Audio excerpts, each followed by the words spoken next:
Hello everyone, welcome to my channel. मैं हूं आपकी होस्ट रश्मि। आज मैं आप लोगों को अपने चाइना ऑरेंज के बारे में बताने जा रही हूं कि आज उसकी हार्वेस्टिंग भी होगी। और अभी चूंकि टेम्परेचर बहुत ज़्यादा है, इसलिए इस टेम्परेचर में हम उसमें ऐसी क्या काम ऐसे करेंगे जिससे कि वो फिर से फ्रूटिंग के लिए तैयार हो सके। तो आज हमारा टॉपिक इसी सब्जेक्ट पे होगा। चलिए चलते हैं हमारी वीडियो में। आप लोग मेरे इस चाइना ऑरेंज के प्लांट को देख रहे होंगे, और जो भी अर्बन गार्डनर हैं वो कुछ इस तरह के फ्रूट प्लांट लगाना चाहते हैं जो उनके गार्डन में हरियाली तो दे ही, उसके साथ साथ उसमें फ्रूटिंग भी लंबे समय तक बनी रहे। ऐसा हर कोई चाहता है। तो मुझे लगता है कि ये प्लांट उसके लिए बहुत एक बेहतरीन विकल्प है, क्योंकि इस प्लांट की बहुत सारी खासियत है। सबसे पहली चीज, ये बहुत हार्डी होते हैं। जो बिगिनर्स हैं वो भी लगा सकते हैं, क्योंकि ये जल्दी खराब नहीं होते। कहीं ना कहीं थोड़े से ड्राउट को भी टॉलरेट कर लेते हैं, कहीं ना कहीं थोड़ी बहुत अगर ओवर वाटरिंग हो जाती है उसको भी टॉलरेट कर लेते हैं। तो अगर आपसे छोटी मोटी गलतियां हो जाएं तो भी कोई दिक्कत वाली बात नहीं आती है। दूसरी जो इसकी खासियत है वो ये है कि ये जो आप फ्रूट लटके हुए देख रहे हैं, ये जब ऑरेंज हो जाते हैं उसके बावजूद भी काफी दिनों तक ये प्लांट में इसी तरह बने रहते हैं। मेरे यहाँ अभी कुछ ही दिन पहले इतनी तेज हवा चली थी, आंधी आई थी, उसके बावजूद भी मेरा एक भी फ्रूट नीचे जमीन पे नहीं गिरा। ये इसकी दूसरी खासियत है। और तकरीबन मैं चाहती तो इसे मार्च में ही हार्वेस्ट कर लेती, लेकिन आप सोचें कि उसके बाद भी इतने लंबे समय तक ये बने हुए हैं मेरे इस प्लांट में, ये कितनी बड़ी बात है। और अब जैसे धीरे धीरे आप नीचे देखें, यहाँ पे ये खुद ब खुद गिरते जा रहे हैं। तो मैंने सोचा कि क्यों ना अब इसे हार्वेस्ट कर लिया जाए। ये देखें और भी बहुत सारे बिखरे हुए हैं, तो मैं आज इसे हार्वेस्ट कर लेती हूँ। और चूंकि अभी टेम्परेचर बहुत ज्यादा हो रहा है, तो इस समय जो इसकी केयर टिप्स होगी वो थोड़ी डिफरेंट होगी। हार्वेस्टिंग के बाद आप लोग देखेंगे कि मैं इसमें क्या कुछ करती हूँ जिससे कि ये फिर हरा भरा रहे, और जैसे ही थोड़ा सा टेम्परेचर कम होगा ये फिर फ्लावर से भर जाएगा।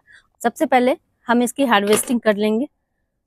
और आपको मैं बता दूं कि जब ये ग्रीन कलर में थे, जैसे कि यहाँ पे देखें आपको एक ये थोड़ा छोटा सा एक ग्रीन कलर में दिख रहा है, और इस समय जब आप इसका इस्तेमाल करेंगे तो बिल्कुल नींबू की तरह ये लगता है।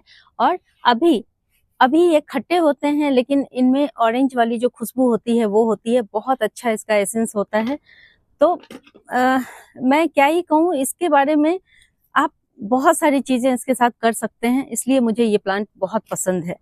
और ऑर्नामेंटल प्लांट अगर आप लोग अपने गार्डन में लगाना चाहते हैं तो बहुत सारे लोग सिर्फ पत्तियों वाले, लीव्स वाले ऑर्नामेंटल प्लांट लगाते हैं, और वो भी सीजनल होती हैं, जैसे कि कुछ टाइम रही उसके बाद खत्म हो गई। बहुत कम ऐसे ऑर्नामेंटल प्लांट होते हैं जो परमानेंट होते हैं, जैसे कि आपका क्रोटन है, जैसे बहुत सारे। लेकिन फ्रूट प्लांट में इस तरह के जो ऑर्नामेंटल प्लांट होते हैं वो बहुत कम होते हैं। तो आप ये प्लांट जरूर लगाएं। मुझे तो इसे पहले ही हार्वेस्ट कर लेना चाहिए था, लेकिन चूंकि ये मेरे गार्डन में एक इम्पोर्टेंट रोल प्ले कर रहा था, और जिस कॉर्नर से मैं इसे निकाली हूँ मुझे लगता है कि कुछ दिन के लिए वहां पे बिल्कुल भी मुझे अच्छा नहीं लगेगा। लेकिन अभी चूंकि इसके फ्रूट गिर रहे हैं तो मेरे पास कोई ऑप्शन नहीं है। कोई नहीं, 1-2 महीने में ही ये फ्लावर से भर जाएगा। अभी मैं आप लोगों को दिखाऊंगी कि इसमें क्या करना चाहिए। और चूंकि टेम्परेचर बहुत ज्यादा है, इसलिए हमें खाद, पानी, लोकेशन, हर चीज का ध्यान रखना होगा, तभी ये अच्छे से इस तरह से फ्रूटिंग करेगा। और तकरीबन 20 सालों से ये प्लांट मेरे घर में कभी भी ऐसा कोई साल नहीं है गुजरा जिसमें इसने फ्रूटिंग नहीं की। तो ये भी एक बहुत अच्छी बात है। और ये आपको किसी भी नर्सरी पे अवेलेबल हो जाएगा।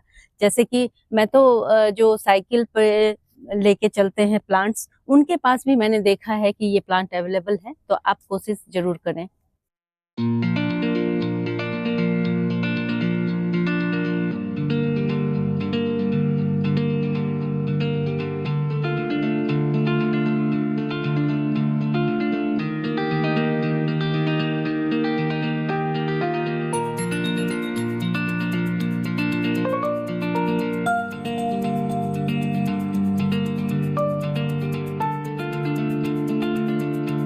आप लोग देखें इस मीडियम साइज के प्लांट से मुझे कितनी अच्छी हार्वेस्टिंग मिली है, जबकि कुछ टाइम पहले मैंने इसके बहुत सारे इस तरह के जो ग्रीन कलर के फ्रूट थे उसका मैंने एज अ नींबू बहुत सारे फ्रूट मैंने तोड़ भी लिए हुए हैं, लेकिन उसके बावजूद भी मुझे इतने सारे फ्रूट्स तकरीबन हर साल मिलते हैं।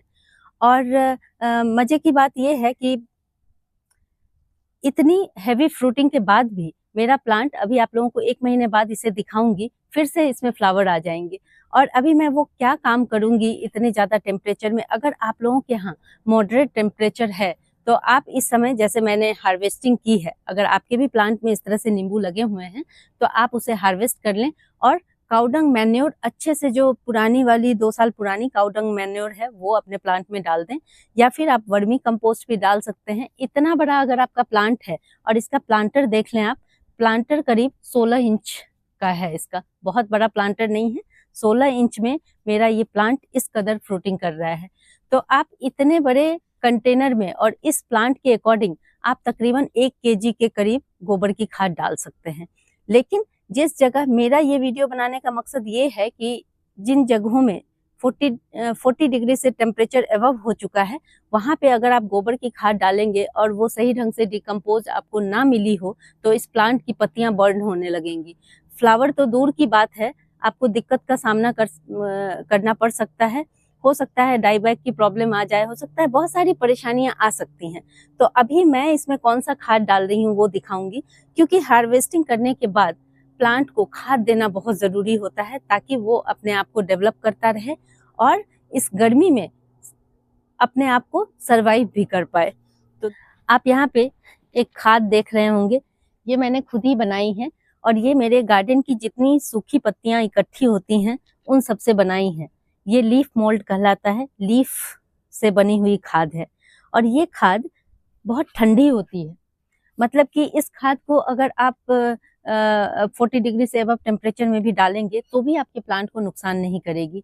ऑर्गेनिक होता है, आपके खुद के बनाए हुए हैं, इसलिए आपको पता होता है कि इसमें आपने क्या डाला हुआ है। जितनी भी सूखी ब्रांचेज और डंडियां होती हैं वो मैंने हटा दिया था इसमें, और सिर्फ लीफ डला हुआ था, जिससे कि ये खाद बहुत जल्दी भी बन जाता है। और जितने भी, यहाँ तक कि आपके जो छोटे छोटे प्लांट होते हैं गर्मियों में जिनमें की ग्रोथ रुक सी जाती है, उसके लिए भी ये खाद बहुत बढ़िया है। इसलिए मैं आप लोगों को कहती हूँ हमेशा कि जहाँ भी आपको सूखी पत्तियां मिले, आप अपने पास ये खाद जरूर बना के रखें।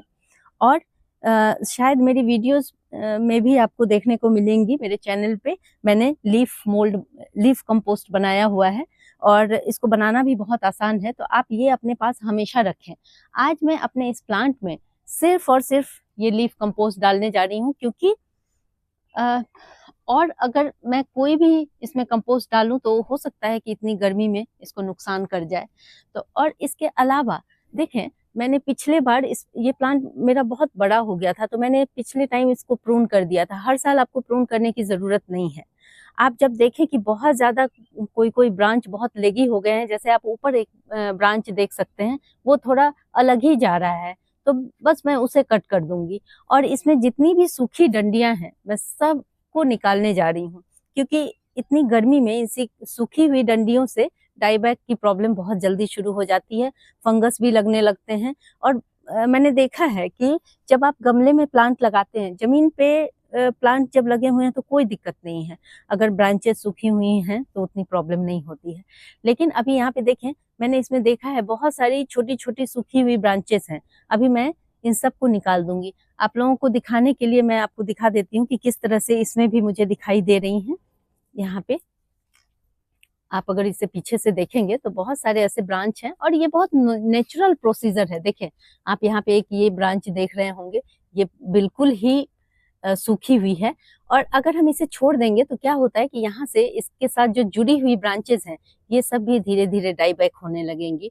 और ऐसे करते करते अगर आपने इसे इग्नोर कर दिया तो कभी कभी पूरे प्लांट भी आपके सूख जाते हैं, चाहे आप कितनी भी केयर करें। ये बहुत इंपॉर्टेंट चीज़ है जिसको आपको हमेशा ध्यान में रखना है। जब अगर आप लोगों के इस प्लांट में बहुत सारे लीव्स हों तो आप कुछ लीव्स को बीच बीच से हटा दें, कुछ पतली पतली टहनियों को भी जो ग्रीन भी हों उनको भी हटा दें।